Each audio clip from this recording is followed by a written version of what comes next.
Today we're going to talk about vision, and also, is it a myth or a lie that only 1% of players make it as a professional football player? Let's first talk about vision in today's YouTube episode. Now, a lot of people and parents follow people who are lost. What do I mean by people who are lost? Well, in a nutshell, people who really don't know what they're talking about. And I'm going to tell you a little bit of a story. And you've got to make sure you take this on board and listen to my advice. Firstly, if I have a problem with my teeth, I will go to the dentist, get it assessed, and the dentist will do my teeth for me. At no point will I try and correct or stop the dentist and advise that he's doing it the wrong way.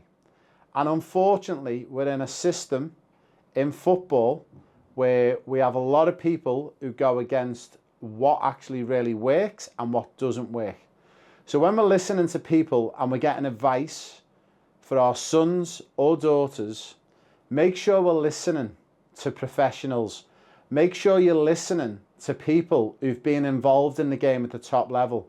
And make sure you're listening to people who've actually been there, done it, got the t-shirt, and with all due respect, has put the hard yards in and worked in professional football for at least 10 or 15 years or longer, or in my case, coming up to 25 years. I'll just tell you a little bit of a story. So we've worked with many players all around the world, and we've worked with a particular player who's come from a regional part of Australia. Now, this particular player got offered a scholarship to join us on the professional player pathway. And we gave this particular player one of the highest scholarships we've ever given. Now, a particular person who was coaching this player in this regional area is actually not a full-time coach, is not a qualified coach, but is just a dad who tries to help out in the regional area. He actually has a full-time job which is non-related to football, but he told this particular player and mum and dad that the opportunity that we presented for their daughter was not a good opportunity, and under no circumstance should they take it up. Now, fortunately for us, the mum and dad of the player involved, after many, many weeks of debating, because of this regional area, this person they trusted in, they decided to go against his wishes, and they've now agreed that it was the best decision he made, was by not listening to someone locally. So the big point that I'm trying to get to is don't listen to anyone with no background or history in football at the top level. If you or your son or your daughter is aspiring to be a professional football player, please, please, please do not listen to people who are volunteers with no runs on the board, and with all due respect, are probably amazing people for volunteering the time at clubs around Australia and around other parts of the world, but only listen to people who are giving you advice based on their previous experience, their qualifications, and their backgrounds in the game. Again, you wouldn't sit in the dentist chair and tell the dentist, oh, wait there, stop. You're actually doing the filling wrong. We need to do it a different way, because Tony, who's a volunteer at our football club, said you're actually doing the filling the wrong way. You shouldn't be doing it that way. And that's how silly it sounds. And really, really what upsets me is that the amount of players who are missing out on opportunities because they're listening to people in their local areas. And because these people are involved with the football clubs in the local areas, people think that's the gospel. So the best way to look at this, write down these 3 points, and I'm going to put them on this whiteboard for you, just to have a little look, and it will give you an idea of the ways that you can actually attack this. So the first question you should be asking is, what is the highest qualification they hold in football? And most countries around the world, you're looking for an A license or a pro license.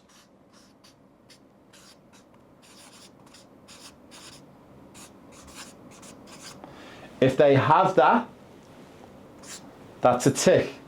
The next thing I'd be looking for is how many years have they coached and worked in professional football. So if that's in Australia, have they worked in the A-League? If it's in England, have they worked in the Premier League, the Championship, League One, League Two? If not, that doesn't count as professional. So how many years have they worked? And we're looking for 10 plus years working in the pro game. Now, if you've got that, that's another tick. The final piece that we should be asking ourselves is, how many players have they developed who now currently play professional football? And we're not talking about one particular player who might have played at their local club and then went on and made it. Actually directly responsible for developing 2, 3, 4 or more professional players who now play professional football, again, whether it be in the A-League, the MLS in the USA, or further afield. So we're looking for 3+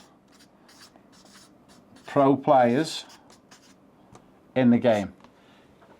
Now, my advice to you guys would be, if you get those 3 ticks, I would take advice from these people. Whether they are male or female, if they've got those 3 ticks, it doesn't matter. I would be taking advice from these people in the world game. If you've got a son and you're speaking to a female coach who's got them, I would be listening. If you've got a daughter and you're speaking to a male coach who works in the male game, I would still be listening to them if they tick these boxes. Because it doesn't matter whether they're in the men's or the women's game, if they tick these boxes, I would 100% say, listen to that person. Now, you might say, well, our coach at our club, he's produced 1 pro player and he's worked at our club for 11 years and he's got his B license. No, if they don't get all 3, don't listen to them. Go and seek advice from people who tick these boxes. And I'll tell you now, in Australia, as an example, there's not many. I'm one of them who ticks all of them boxes. There's probably, if we're lucky, maybe another 10 to 15 people. So again, be very careful on who you listen to when it comes to opportunities for your son or daughter. So one of the big things that the takeaways from that is, you can make a note of this, write it down. If you need a hand, the best thing you can do, guys, if you comment or like on this actual YouTube video, drop us a comment in the comments box saying you need help. Drop us your email address and we'll be more than happy to give you a helping hand. And it won't necessarily even come from us. We could refer you to someone else who also has got these qualifications. We're just trying to encourage players and families to make sure that they're actually getting the advice from the right person. So the dentist who's qualified to do a filling or remove a tooth, it's exactly the same in football. One of the big problems that we've got, and again, we've just got to make sure we're listening to the professional people, the people who've got the runs on the board, then you can take their advice. So remember, guys, drop a comment in the comments box. If you are under the age of 18, you need to get mum or dad's permission to drop your details in the comments box. So make sure if you're under 18, you need to drop mum or dad's email address, or get mum or dad's approval and they need to drop the email address in, giving us approval to speak to you guys. But we would love to help you. So again, drop a little message in that comments box for us. Now, people say, why do we have this problem in places like Australia, the USA, and the Middle East? The big problem is we are countries based on volunteers, and volunteers are good in many, many aspects of the country. But when it comes to sporting volunteers, it becomes a problem when they are making footballing decisions, especially if they don't have this knowledge, because it's a recipe for disaster. So again, if a volunteer has got all of these, listen to them. If they don't, with all due respect, just remind them that they don't hold those 3 points, and you're looking for someone who's a professional who can help you make that decision on whether you sign up on a professional player pathway program with us at Euro Football Star, or you join one of the other private football or soccer academies around the USA or Australia or wherever you are in the world. So one of the big things that we've got to say about vision as well is now we've ascertained who you should be listening to. Also, one of the real important points I wanted to get across tonight is, as with parents, we tend to listen to the wrong people. And we've just spoke about who the wrong people are. And the big problem with that is because you listen to this person and because you know this person's worked at this local club for 15 or 20 years, you just assume that, yeah, they know everything about football and the professional player pathway. Well, you're wrong. You are putting roadblocks in the way for success for your son or daughter because you are basically saying it's impossible. We get it all the time on our Facebook adverts, on our social media posts, and we get comments like, oh, it's impossible. You'll never do it if you don't hold a British passport. You can't go to Europe and play professional football. And all these people are sowing really negative seeds for everyone else who's reading the comments. So again, if you're one of these people who goes online on social media, please, please, please, if anyone says a comment about that it's not possible, again, if you're really interested in their comment, drop them a message back, reply to their comment, and ask them to prove to you that they've got all of those three boxes. And if they can't prove that to you, then don't listen to that comment. Listen to the people who've been involved in the professional game for 10, 15, 20 years. There is quite a few people around the place who can help around with that, and just make sure, again, we are listening to the professionals. So one of the other big things that we spoke about is the whole passport myth and, oh, you need a British passport to go and play in Europe and the UK. Guys, again, it's not true. If you're interested to find out how you can go on and make it as a professional football player, if you want to come on our professional player pathway program, again, with mum or dad's permission, drop your email address into the comments box. We'll send mum or dad an email. If you're 18 years of age or older, again, drop in your email address and we'll be more than happy to actually set up a meeting with you and explain how we can help you and to prove that you do not need a British passport to go in and play football in the UK or into Europe. There's many ways we can assist with getting players overseas. Now, a couple of things to speak about. We also get told this common one that if you're Australian, you're not going to make it. And we just spoke about the whole passport thing. Let's think of it this way. Let's look at some players who've gone across without British passports, without European passports, and have actually gone on and played at the top flight of football in the game in the UK. So some of the players: Sam Kerr, Caitlin Ford, Hayley Raso, Alana Kennedy, Lydia Williams, Steph Catley, Mackenzie Arnold. Then we can go into the men's game. You've got examples like Craig Johnston back in the 80s with Liverpool. You've got Harry Kewell, who also played for Leeds United and Liverpool. We've also got Matty Ryan, who's played for Arsenal and Brighton. We've got Brad Smith, who again played for Liverpool and Bournemouth. We've also got Adam Moy. We've got Adam Federici, Mark Swartzer. We could go on and on and on with examples of players who didn't have British passports, who didn't have access to visas. So again, guys, if you're going to listen to people who write comments on social media posts, then you're never going to do anything in this life or in this world, because there's a lot of naysayers in the world who've got no background, no history, and no qualifications, and they're not qualified to comment on this sort of stuff. So again, it's really, really important, if you're setting a vision out for yourself or for your daughter or for your son, don't listen to naysayers and don't listen to people who are not qualified to comment on it. Always think of the dentist analogy. They've got to be qualified to be treating you, to be giving you injections, to removing teeth, to giving you fillings. It's exactly the same in the football world. It took me over 11 years to earn 26 different football qualifications. Some of the prestigious qualifications I've earned were with UEFA, some with the English Football Association, some with the Irish Football Association, some here in Australia, and also some in the USA. So just make sure we are listening. Now, part of that vision, once you've cleared all the clutter and all the negative talk from the people who are not qualified to talk on it, you need a plan. And the first thing that we need is that vision. Now, don't be scared to make a vision really, really big, okay? So your vision might be, and you can ask your son or daughter, and I find asking your son or daughter is the best way to go, because fortunately with children, especially younger children, they're not used to reading comments on social media about negativity and about naysayers at local clubs and volunteers who are not qualified to talk. So they've got a very creative and a very open mind. So if you were to ask your son or daughter, okay, would you like to play professional football when you're older? Yes, Dad, I would love to. Okay, what club would you like to play for? Oh, Real Madrid, Manchester City, Liverpool, Barcelona. Write that down as the end goal.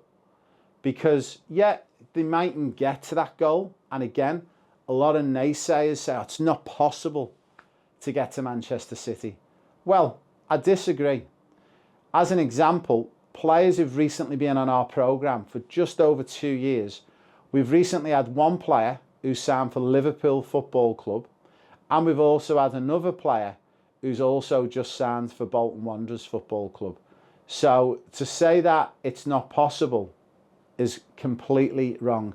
So when people are saying something's impossible, just look at it this way. Split the word impossible into 2 words. Am possible. Okay? Your son or daughter is possible. Okay? Trust me, I've been there, I've done it, and I've seen kids at the ages of 7, 8, 9, 10, 11, as late as 12 and 13. Once they've got a plan and a vision in place and they've followed it, they've turned into professional football players. So, map out on your vision. The first thing you need to map out is exactly what we've just said there, is actually map out something ridiculously high. Set the highest target you can. Get them to write it down in a diary, and this is what you're going to put. So, it might be for your vision, they want to play for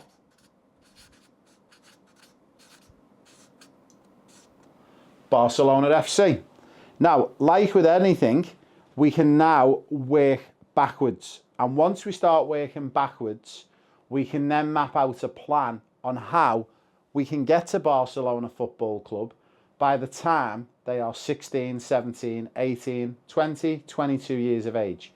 Now, one of the big things that we've spoke about in the past, and we're going to touch on it a little bit while we're talking about the vision. There's a myth and a lie. And this myth and lie talks about only 1% of players make it as a professional football player. It's not true. And I'll explain why it's not true. On the planet today, there is currently 132,000 male professional football players. In the female game, there is 45,500. So, instead of coming out with a fact that's not actually factual and it's not true, if you start to look at it objectively, when you're trying to get your son or daughter to Barcelona, let's think of it this way. If you've got a son, you just need to get him to be 131,999th, and that means they've turned into a pro football player. So when you look at it that way, they've just got to get inside the top 132,000.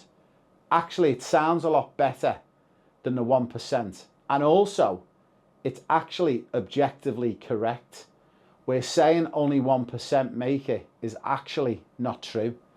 If anyone can tell me any different, please again, put it in the comments below and show me objectively where there's a stat that's been objectively driven from the game of football around the planet that states only 1% of players make it. I'd be really interested to see that. So please leave us a comment on this particular episode. Now, For the girls, admittedly, not as many numbers as the boys, but that also means there's not as many girls playing in the game currently. That's changing. There's a big upturn with the women's game.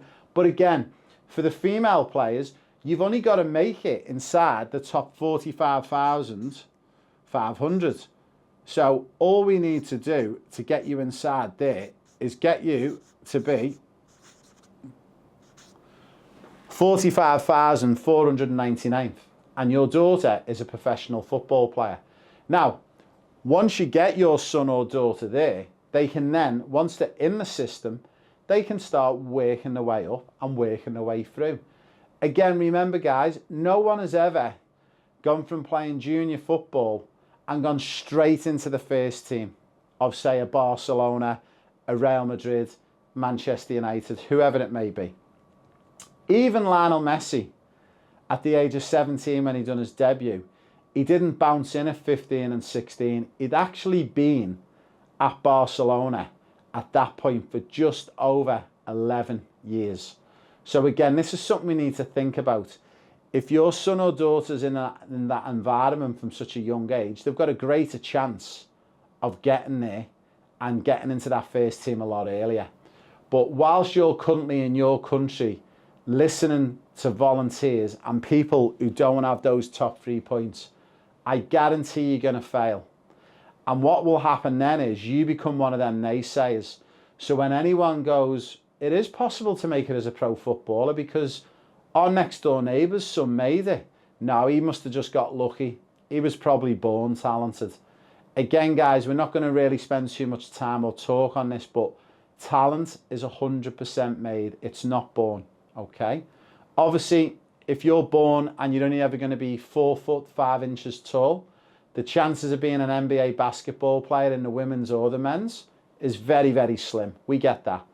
But if people are physically sized for that particular sport within an average size, apart from the size or physical elements, 99.9% of people with the right amount of effort, following the right football plan or the right plan for that sport, can make it as a professional in any sport.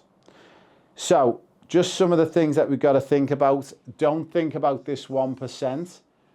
Actually think about getting inside the 132,000 if you are a male player. And if you are a female player, you've just got to get inside that top 45,500 to start making it. Again, if you want to know more on how to make it as a professional football player, if you want to be considered for one of our professional player pathway programs, and we still give some scholarships away for that, pending application, again, drop a comment below, put your name, put your date of birth, put your email address in. If you're under 18, again, make sure mum and dad give you permission to do so, and we'll need to speak to a mum and dad before we're allowed to speak to you, and then we'll definitely be able to share some of that information with you. So we've spoken about the vision and about mapping out a plan. And again, if you're not confident with mapping that plan out, we can help you with that. Again, if you drop a message in the comments, we can assist. Also, we've addressed the elephant in the room about only the 1% make it. Again, that is not true, okay? 132,000 players are playing pro football. We've just got to get your son or daughter inside that. With our methodologies and with our program and with my background and experience, we are quite easily getting players inside that number and probably getting them inside the top 50% of those numbers, which is placing our players on our program in a really, really, really good place. Now, to finish off on this particular episode, I want to talk to you about sometimes you got to spend money to make money. And the reason why that's important when we're talking about football development and any other sport around the world, we all now know gone is the time where anything, especially in the USA or Australia or the Middle East, is free. If you're good enough in the UK or in Europe, yes, we know the academies are free, they don't charge, but we've just got to understand where we live and the country, the climate and the costs associated. So this is what you've got to think about. I had to spend over 11 years of my life pursuing my career as a coach. I've spent to date in excess of 100,000 Australian dollars, give or take, on coaching courses and badges. I'm one of the, if not the highest qualified coach in Australia and in the USA, with over 26 different coaching qualifications.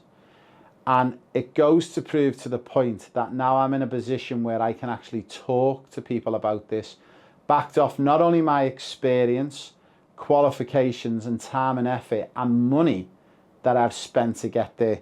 So one of the things that I want you to think about is, think of it this way. If I was to say to someone in the audience today, I'm going to give you $1 million for free, would you take it?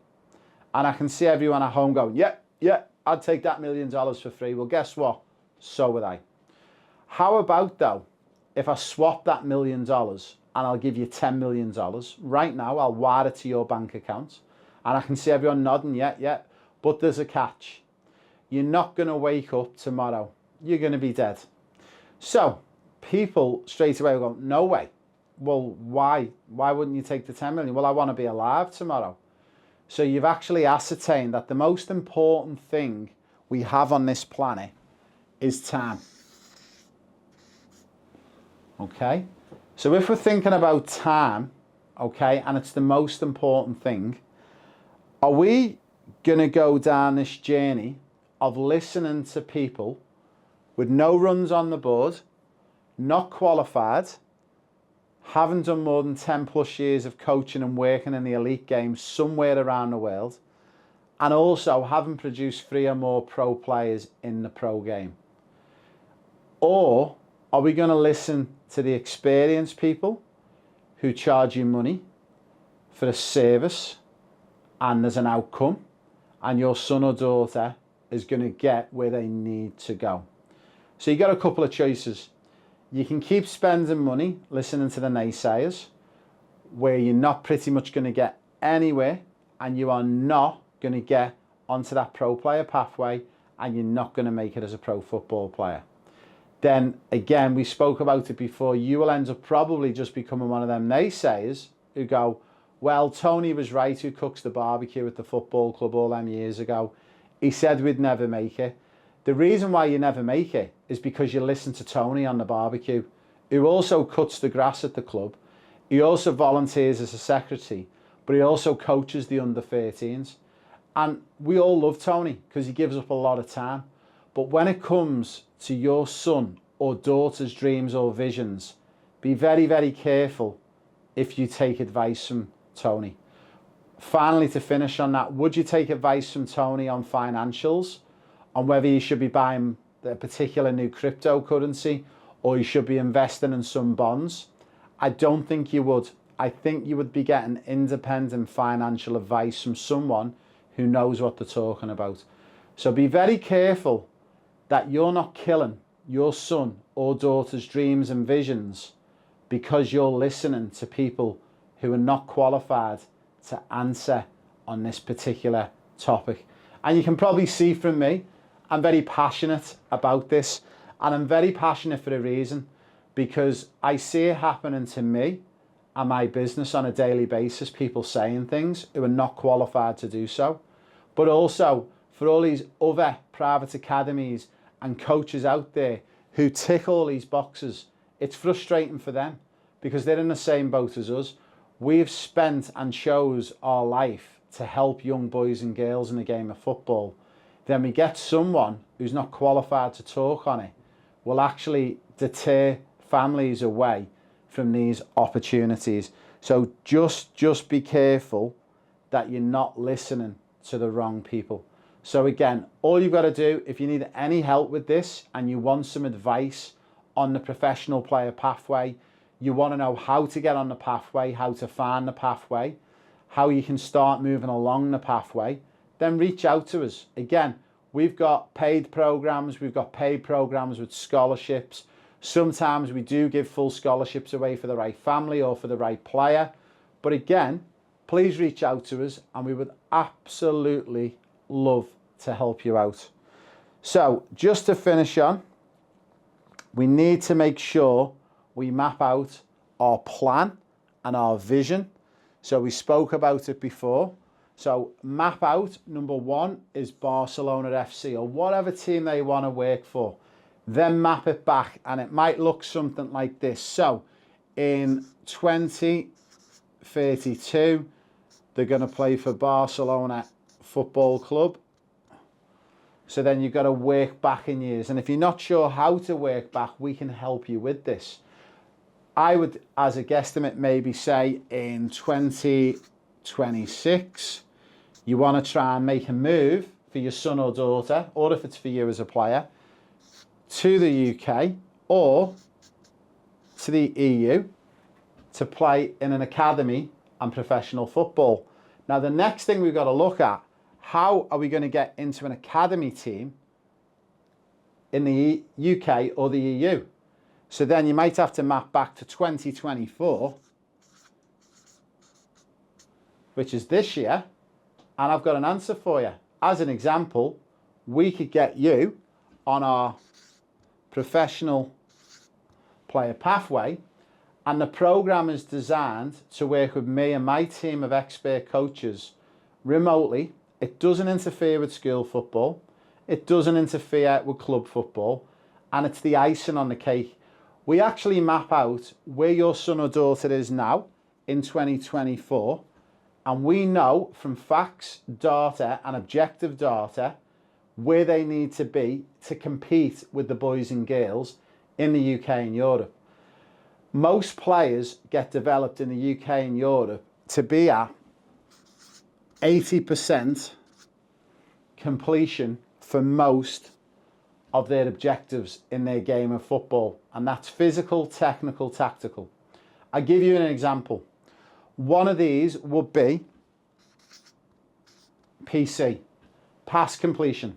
So pass completion means in a game, if a player makes 20 passes, 10 of them go to a teammate, 10 don't go to a teammate, then that means their pass completion is 50%. So we know in the UK, most academies are aiming for their players to be developed to be at 80% or above for their 5 common foundational objectives. In the professional player pathway, we've made it a little bit different. We've got an online web-based portal which teaches your son or daughter how to achieve the required percentage, but we don't get our players to work to 80%. And you've guessed it, we get our players to go higher, and there's a reason why.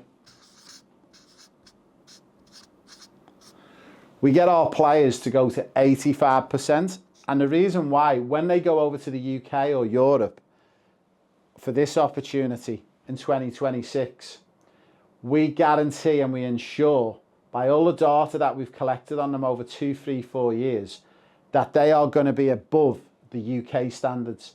And that's why now we're getting a lot of people coming out to us on our Euro Football Star programme. Why is your programme so successful?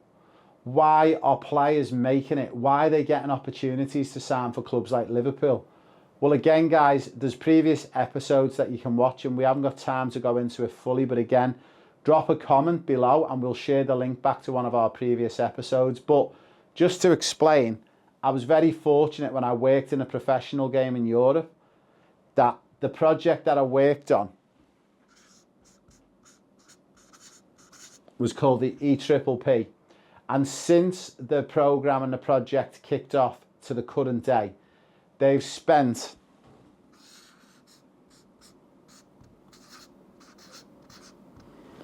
£1.6 billion. And this particular project produced players like Jude Bellingham, Trent Alexander-Arnold, Phil Foden, Reece James, Lauren James. We can go on and on and on. So the one thing I want to finish on tonight with you is, are you gonna not even get into first gear because you're too busy listening to people who are not qualified to even give you an answer or informed objective information on this? Or are you going to tell your son and daughter that they're possible and impossible rather than impossible? and actually start planning and mapping out their future in football, because remember, we're against the clock. The most important thing is time. We spoke about time here before. So are you going to continue wasting time listening to people who are not qualified, or are you going to speak to the experts and the professionals in the game of football? A big thank you for joining me. Peace out from me and the team at Euro Football Star, and we look forward to joining you on our next episode on YouTube.